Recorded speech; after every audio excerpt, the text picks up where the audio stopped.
11시 20분 지나고 있습니다. 지수가 오르는 듯 못 오르고, 밀리는 듯 오르고 그런 장이죠. 예. 오후장을 또 준비하는 시간, 오후장 터닝포인트입니다. 오늘은 헤르메스 스탁 하창환 본부장 오셨고요. 주식명가 MTNW 허반석 어드바이저 함께합니다. 어서 오십시오. 안녕하세요. 안녕하십니까.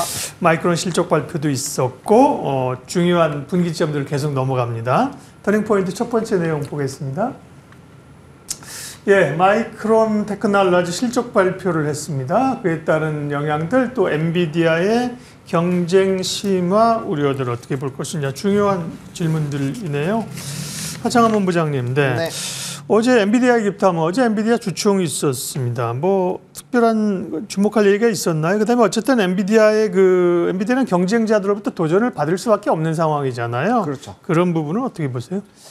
일단은 근데 이제 올해까지는 사실상 초과 수요가 굉장히 강력한 상황으로 유지가 될 거기 때문에 일단은 그 이제 경쟁자에 대한 그런 부분들, 그런 것들은 뭐 아직은 너무 빠른 우려가 아닐까라고 생각합니다. 만약에 그 우려를 생각을 하시더라도 뭐 연말 정도부터 어떻게 하지? 약간 이런 생각을 하셔도 저는 충분히 늦지 않다라고 생각을 하고 있고요.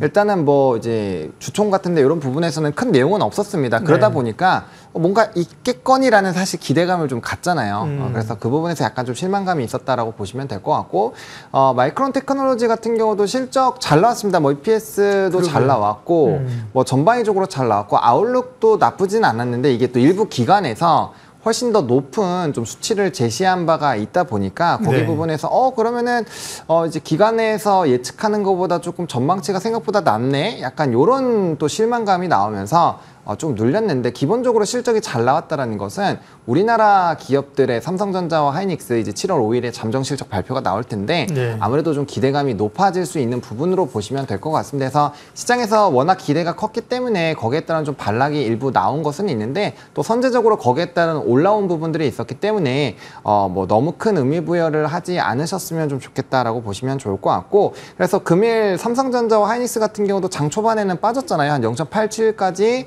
삼성전자가 빠졌고 하이닉스는 3%대까지 하락이 나왔었는데 지금 현재 시점에서 보면은 삼성전자 삼전은 플러스로 돌렸는데? 네, 양전해 놓은 상황이고, 하이닉스도 거의 보합고까지 왔다가 지금 마이너스 0.63인데 이 정도면은 사실 뭐 필라델피아 반도체 지수 빠진 거나 전반적으로 기술주가 눌린 거에 비교했을 때는 뭐 상당히 좀 견조하다라고 볼 수 있을 것 같고요.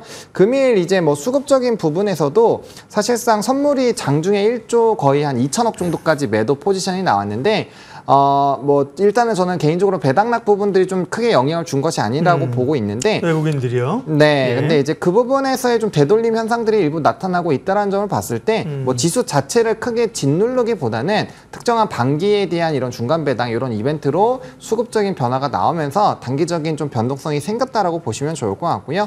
현재 시점에서 수급에 다시 되돌림이 나오고 있는 상황이기 때문에 만약에 이 부분들이 조금 더 만회가 된다라고 한다면 장중 코스피 양전도 한번 노려볼 만하다라는 생각이 들고 있기 때문에 너무 일단 현재 시점에서 크게 우려를 하실 필요는 없지 않을까라는 생각입니다. 엔비디아 앞서 그 주총 결과 요약해 놓은 표 좀 보여주세요. 저도 사실은 기사를 잘 못 봐가지고 한번 정리 한번 하고 가면 좋을 것 같아요. 엔비디아. 근데 사실 주총 전에 지난번에 뭐 또 그 개발자 회의가 있었잖아요. 뭐 주총에서는 특별한 얘기는 기대 안 했는데 10년 전에 AI를 미리 투자해서 지금 누리고 있다. 경쟁 심하지만 우리께 오히려 더 가품 비싸지만 효율은 더 좋다, 싸다. 그런 얘기했고, 협력하겠다. 실용적 양자 컴퓨팅 얘기도 또 있었군요. 이런 얘기가 우리 젠슨 황 선생님께서 이런 얘기를 하셨습니다. 허 의원님, 마이크론 얘기하겠습니다. 어제 말씀 앞서 하신 것처럼 실적이 나쁜 게 아니었는데, 그죠? 시장에서는 아니 뭐 더 좋은 걸 내놔보라고 이런 게 없어서 지금 시간에서 빠진 건데요. 우리 국내 반도체주 영향 전략 알려주세요. 마이크론 실적이 예상치에 다 부합을 했으나 대체로 예상치보다 한 20% 정도 더 많이 나왔던 전례들을 봤을 때 거기에 대한 기대치를 부합하지 못했다라는 것도 있을 것이고, 많이 올랐기 때문에 일부 매도를 대응한 쪽들도 분명히 있을 것입니다. 그래서 시간에 7% 정도 빠졌기 때문에 우리 시장도 반도체 중심으로 하락 출발을 할 것으로 예상이 되고 있으나, 미국 증시도 전약 후 강으로 끝났단 말이죠. 그럼 우리 증시도 마찬가지로 반도체 중심으로 전약 후 강에 대한 기대감을 장전 시황을 통해서 전달드린 바 있는데요. 거기에 대한 근거로서 살펴보자면 마이크론은 시간외에서 하락을 했지만 그 외 반도체 장비단, 어플라이드 머티리얼즈, 랩 리서치, 그리고 KLA 같은 경우에도 마찬가지로 시간외 플러스로 모두 다 마감을 했습니다. 마이크론만 하락을 하고 그 나머지 반도체 장비주들은 시간에 플러스를 보였던 것을 기반으로 우리 증시도 반도체 중심으로 전약 후 강의 흐름들을 좀 볼 수 있지 않을까라는 기대감. 오늘 그 기대감을 반영하고 있는 종목들이 몇몇들 있는데요. 원희가 EPS, 원희 QNC, 테스, 네오셈, 그리고 레이저 옵텍까지도 전약 후강의 흐름들이 조금 더 이어질 수 있기 때문에 이 종목들 가운데서 제가 오늘 방송 프로그램 마감하는 그 구간에 제가 하나 꼽은 그 토픽주 공개를 해드리도록 하고요. 반도체 업황에 대한 기대감 여전히 우상향 흐름들이 이어가고 있습니다. 대형주가 쉬어갈 때는 대형주를 담으시고 중소형주가 쉬어갈 때는 중소형주 관심을 보셔도 좋겠다. 그리고 삼성전자가 디램 가격 인상에 대한 기대감을 올리는 보도까지 나왔으니까요. 예. 반도체는 조정시 매수 흐름들 보시고요. 조금 더 반도체 매력도가 높아지고 있는 가운데 차트상 저위험 구간에 있는 종목들 하나하나 관심 가져보신다면 조정시 매수에 대한 의견, 왜 지속적으로 올라가는 것 말고 쉬어가는 종목들 안에서 우리가 매수 공략해보자라고 이야기를 해왔는지 조금 더 자세하게 이야기 이어가도록 하겠습니다. 네, 반도체 얘기했습니다. 두 번째 주제 확인할까요? 수출 기대감의 부각, 전력기기주 다시 상승. 정말 전력기기도 또 상승입니다. 계속해서 쉬는 듯 하면 가고 쉬는 듯 하면 오늘도 전력기기 쪽 전선까지 해서 강하게 가는 흐름들인데요. 예. 요 얘기는 좀 비교적 좀 짧게 좀 두 분께서 해주시고 우리가 뭐 많이 알고 있는 거기 때문에요. 예. 전력기기 지금 어떻게 해야 되는 것인지 하창한 본부장님. 네. 네, 지금 이제 뭐 산업적으로는 너무 많이 얘기를 들으셨을 것 같아요. 근데 일단 연속성 자체가 상당히 긴 사업입니다. 저번에 사이클 나왔을 때 6년이고 지금 2년 차이기 때문에 사실상 사이클은 더 남아있다라고 보시면 될 것 같고요. 전력 인프라 까는데도 사업이 상당히 깁니다. 길게 보면 한 10년 정도까지 이상도 봐야 되기 때문에 앞으로 이 이슈는 계속적으로 좀 진행이 된다라고 보시면 좋을 것 같고 지금 여기저기에서 전력에 대한 고민들이 계속 들려오고 있는 상황이에요. 거기에다가 지금 기후변화까지 나타나게 되면서 전력의 사용량에 대한 불안감들이 커지고 있고 이러면 정책상으로도 이제 전력 인프라를 좀 확대하는 내용들이 나올 수가 있거든요. 그래서 국내에서도 그런 이슈가 불거지고 있고 앞서 말씀해 주신 것 최근에 뭐 특정 종목 같은 경우는 해외에 대한 또 진출길이 열린다 이런 뉴스가 나오면서 급등이 나와주고 있다는 점을 봤을 때는 뭐 연속성을 가질 것 같습니다. 다만 수출 데이터 부분으로 봤을 때는 전달 대비 조금의 변화가 별로 없었다라는 부분에서는 단기적인 방향성 부분들은 이제 데이터가 또 추가적으로 나오는 거에 따라서 변화가 나올 수 있기 때문에 좀 변동성은 좀 유의해 보실 필요가 있을 것 같고요. 기본적으로는 너무 좋은 산업의 흐름들이 유지가 되고 있지만 큰 조정 없이 계속적인 주가의 우상향이 나왔고 요번에 첫 조정이기 때문에 그런 부분에서의 기술적인 부분만 좀 조심을 해보신다면은 저는 충분히 괜찮을 것 같고요. 여전히 뭐 대장주인 HD 현대일렉트릭 좀 계속 관심을 가져보시는 거는 나쁘지 않을 것 같다 정도로 정리드리겠습니다. 허반석 의원님은 전력기기 쪽에 대한 시각이 어떠세요? 그리고 전력기기와 전선주 가운데 지금 시점에서 어떤 게 좋으냐 이렇게도 여쭤본다면요. 네, AI 반도체, 데이터 센터에 대한 수요는 지속적으로 증가하고 있고 전력에 대한 부분들 시장의 방향성, 산업의 성장성은 여전히 명확하다. 더 이상 할 이야기가 없을 것 같습니다. 주목하고 있는 종목들이 가장 궁금하실 것 같은데요. HD 현대일렉트릭, LS 일렉트릭 정도를 전력 전선주 탑픽으로 꼽아보고요. 이 전력 전선 데이터 센터 이야기 나올 때마다 저는 곁가지로 이 섹터를 꼭 말씀을 드리고 있는데요. 결국에는 이제 냉각에 대한 중요도가 높아지고 있는 상황이죠. GST 그리고 인성정보 이 두 종목도 마찬가지로 우리가 냉각, AI, 전력, 전선 이야기가 나올 때 꼭 GST랑 인성정보가 차트상 저위험 구간에 추세 하단에 왔다라고 한다면 요거 올라가면 같이 올라가는 쌍으로 보셔가지고요. GST, 인성정보 같이 보시고 HD 현대일렉트릭, LS 일렉트릭까지 요 네 종목을 세트로 한번 보셔도 좋겠습니다. 좋은 생각이세요. 뭔가 계속 투자는 이렇게 확장을 시켜 나가야 되는 거거든요. 알려진 것 말고요. 다음 터닝포인트 내용 볼게요. 나라로는 테슬라, 리비안, 2차 전지도 힘을 받을 것인가. 그럼 리비안이 먼저 좀 새롭게 부각을 됐고요. 테슬라도 밑에서부터 좀 올라옵니다. 허반석 의원님, 지금 2차 전지주들 그런데 국내 2차 전지가 사실 탄력적이진 않아요. 어떻게 보세요? 시간이 걸리겠지만 2차 전지주 담아야 될 때다라는 이야기를 한 달간 드리고 있는 상황입니다. 왜냐하면 반도체가 최악의 실적을 겪는 중에 주가는 바닥을 다졌다라는 것이 지금 증명이 되고 있는 상황이죠. 2차 전지도 마찬가지로 업황 개선의 속도가 둔화되고 있다라는 이야기들이 나오고 있지만 결국엔 2분기 실적 발표 기점 그리고 우리가 감사보고서 발표 이후부터는 저점 공략을 할 때다라는 이야기를 드려왔습니다. 최악의 실적을 기록하고 있는 2차 전지주 주가 바닥도 여기가 바닥을 다지는 분위기가 나타날 수 있는데 2분기 실적에서 AMPC 보조금 영향 때문에 생각했던 것보다 실적이 괜찮네 라는 분위기가 나왔을 때는 이미 바닥을 다졌구나. 이때가 바닥이었구나 라는 인식들이 조금 더 확장될 수 있지 않을까라는 말씀드리고 싶고요. 상반기 결제일 기준으로 거래가 끝났고 하반기 시작입니다. 9거래일 동안 코스닥 중심으로 기관들의 매도가 어제 플러스 매수로 돌아섰는데요. 여기서부터 기관들이 코스닥에서 담아갈 종목들은 시총 상위주 종목들이 될 수 있는데 제약바이오와 2차 전지주들의 기술적 반등까지도 우리가 한번 기대를 해볼 수 있지 않을까라고 말씀드리고 싶고요.